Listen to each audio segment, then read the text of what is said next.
Chers frères et sœurs de la communauté de la Sainte Trinité, bonjour à tous. J'espère que vous allez bien, que la fête de la Toussaint vous a rempli d'espérance et de joie.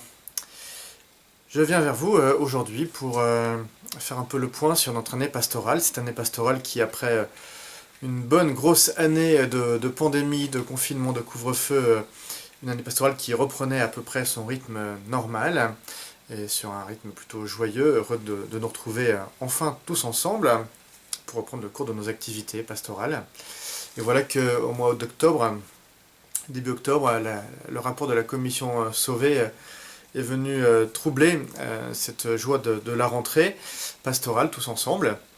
Alors certes, ce n'est pas la première crise que l'Église traverse depuis 2000 ans, mais voilà, c'est pour notre époque en tout cas la crise que nous avons, nous, à traverser. Malgré oui, ces troubles qui peuvent nous assaillir le cœur.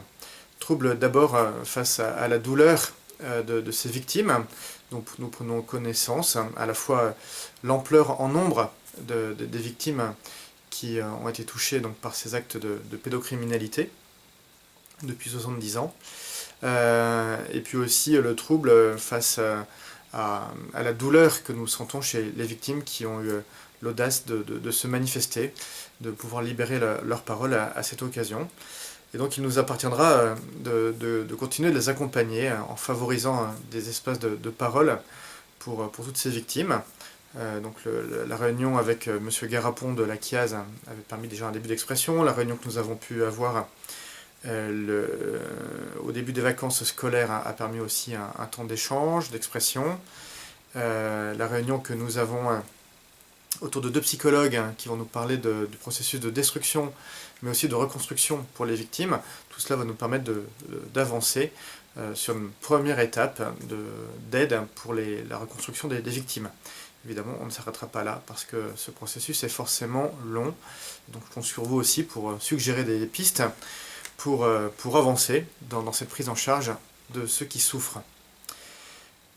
Le trouble est lié aussi au fait que l'Église, manifestement, dans cette situation, a manqué à sa mission, qui est de prendre soin de ceux qui lui sont confiés, et notamment des plus petits, des plus faibles, des plus fragiles, et donc forcément des enfants à qui l'Église doit annoncer la bonne nouvelle de Jésus Sauveur.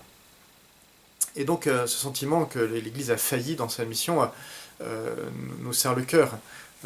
Vous, paroissiens, comme moi, prêtres, comme les diacres, et puis les évêques aussi, les jeunes évêques qui ont hérité ces situations, voilà, nous sommes tous aussi saisis par cela, par ces manquements à la mission même de l'Église, à sa vie, à ce qu'elle a reçu comme demande du Seigneur.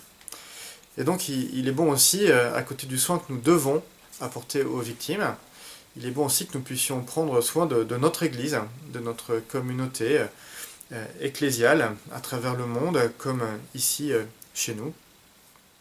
Que nous puissions veiller sur notre mère, puisque l'Église est notre mère, le Concile Vatican II le rappelle, cette mère qui nous a engendrés à la vie divine, à la vie dans le Christ. Il faut que nous puissions en prendre soin de cette mère pour qu'elle puisse continuer d'accueillir de nombreux enfants, au sens large du terme, dans ses rangs, que nous puissions toujours accueillir de nouveaux baptisés, de nouveaux disciples du Christ, qui puissent découvrir avec nous la joie d'être chrétiens. Donc comment faire pour que l'Église soit toujours plus fidèle à sa mission ? Ben là encore, c'est la réforme. Depuis 2000 ans, les réformes s'enchaînent de manière heureuse, à chaque fois, c'est de beaux fruits de sainteté qui sont là derrière. Eh bien, nous avons une occasion de vivre de nouveau une conversion, pour que l'Église puisse se réapproprier ce qu'elle a reçu du Seigneur, se réapproprier la vie évangélique, afin de mieux en vivre et de mieux transmettre cette vie évangélique aux autres. Pour cela, deux opportunités s'offrent à nous. Une opportunité au niveau de l'Église universelle, c'est le synode. Le pape François, il y a quelques mois déjà, avait convoqué un synode pour toute l'Église, et il voulait que ce synode des évêques, consacré à la synodalité, c'est-à-dire à la marche ensemble. Vous savez que sun odos, de deux mots grecs qui veulent dire sun donc avec, odos le chemin, donc un chemin ensemble.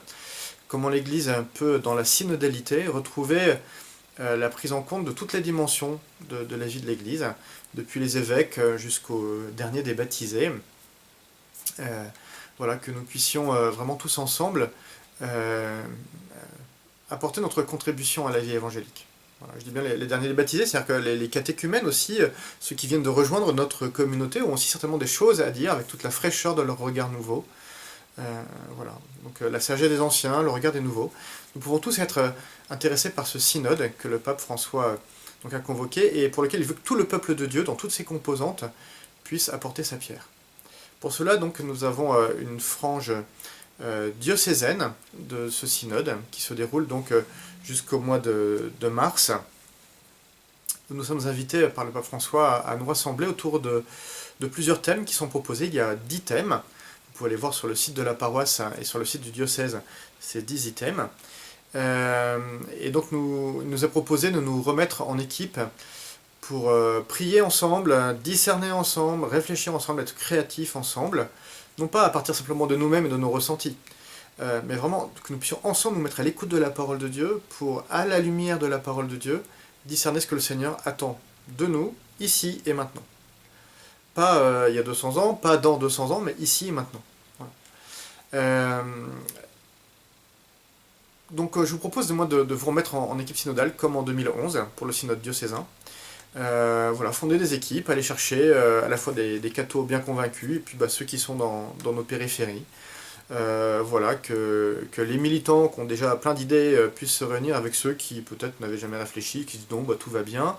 Voilà, réunissons-nous tous ensemble pour que vraiment on monte du peuple de Dieu jusqu'au synode des évêques dans les mois qui suivront, que monte un peu ce dynamisme suscité par l'Esprit Saint. Donc voilà, il y a dans les églises des tableaux, vous pouvez sur chaque ligne marquer vos noms. Alors, contrairement aux feuilles pour le conseil pastoral, ce n'est pas des feuilles à me remettre, hein. Nous on s'occupera de reprendre, là vous avez chacun à remplir une ligne. Quelqu'un m'a replié le truc l'autre jour et me l'a donné, donc c'est vraiment un tableau à remplir, hein, comme on le fait pour différentes manifestations. Donc remplissez bien ces tableaux en vous inscrivant, mettant bien vos coordonnées pour constituer des groupes synodaux. Donc ça c'est pour l'Église universelle. Au niveau local aussi, on a cette démarche que le conseil pastoral réunifié, ou plutôt unifié, de la Sainte Trinité avait souhaité il y a déjà 1 an et demi, c'était avant le confinement et la pandémie. Donc souhaiter s'engager dans la démarche de l'école pour servir à l'évangélisation. Cette école est elle-même un fruit du synode de 2011, du synode diocésain. C'était l'assemblée synodale qui l'avait demandé, l'évêque du coup avait mis ça en œuvre. Donc une école, non pas pour apprendre des méthodes, pour savoir ce qu'il faut faire, pour être un bon évangélisateur, faire du porte-à-porte ou je ne sais quoi, c'est pas du tout ça la question. C'est une école au sens où nous allons être stimulés par cette petite équipe diocésaine pour mettre notre cœur en situation d'écoute, d'apprentissage de la part de l'Esprit Saint. C'est l'Esprit Saint qui vient travailler nos cœurs. Voilà. Et donc on va travailler là encore, tous ensemble, pour élaborer un projet pastoral pour les 5 ans qui viennent. Et donc ça a déjà commencé le 16 octobre, on a réuni une quarantaine de paroissiens qu'on a essayé de prendre des différents endroits, des différents milieux de notre communauté, pour déjà commencer à travailler la question. On voudrait vous rassembler tous maintenant, tous les membres de la communauté paroissiale, le samedi matin 27 novembre, donc de 9h à 12h30, dans l'église Saint-Léger, c'est la plus grande, j'espère que vous serez très nombreux, pour vous communiquer un peu cette dynamique de l'école pour servir l'évangélisation, et vous inviter à la suite de cela à vous mettre là encore en petites équipes. Alors ça va être l'équipe baptême qui va se réunir en équipe baptême, l'équipe mariage en équipe mariage, l'équipe des catéchistes en équipe catéchiste, l'équipe des funérailles en équipe funérailles, etc. Bref, tous les services de la paroisse peuvent se mettre en route pour revisiter ce qu'on a déjà fait, comment l'Esprit Saint a déjà travaillé dans nos cœurs, recueillir déjà tous les fruits de ce qui se vit, donc faire ce travail de relecture, et puis imaginer peut-être de faire différemment, pour faire mieux, pour peut-être dépenser moins d'énergie, mais en faisant mieux, pour être toujours plus des meilleurs disciples missionnaires.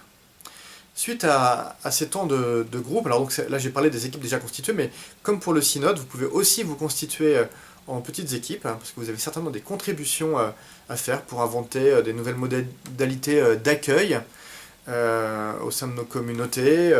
Voilà, imaginez d'autres manières d'être vraiment en fraternité les uns avec les autres. Donc voilà, donc tout le monde est concerné. Donc une fois que vous vous serez rassemblés, grâce à un petit document qui vous sera donné aussi, qui vous donnera les modes opératoires hein, pour toutes les réunions, suite à ça, donc vous serez invité à nous redonner à l'équipe pastorale et à l'équipe mission vos cogitations.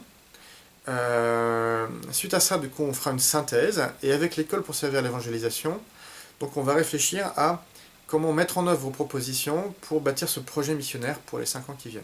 Donc vous voyez, c'est pas une démarche accessoire, elle est fondamentale, pour que nous soyons tous ensemble plus fidèles à la mission de l'Église, que nous soyons tous ensemble plus disposés à l'œuvre de Dieu, l'œuvre de l'Esprit Saint en nous.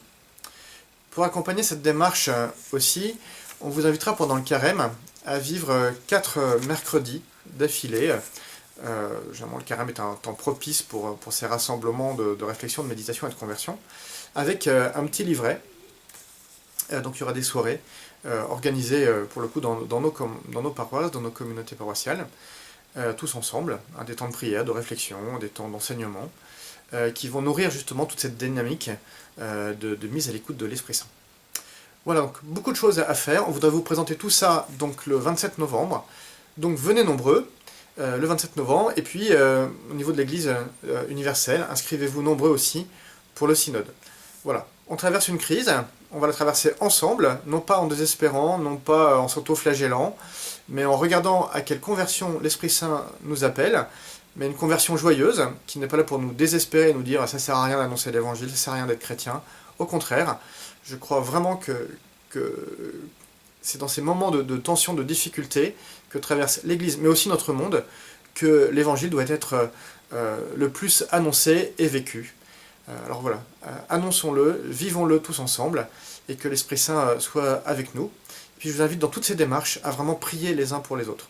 Priez pour nos évêques qui sont en ce moment à Lourdes pour se saisir de tout cela. Prions les uns pour les autres pour toute cette dynamique qui se passe au niveau de l'Église universelle comme au niveau de l'Église locale. Voilà, que le Seigneur nous bénisse, qu'il nous éclaire, qu'il nous guide dans l'espérance et la confiance.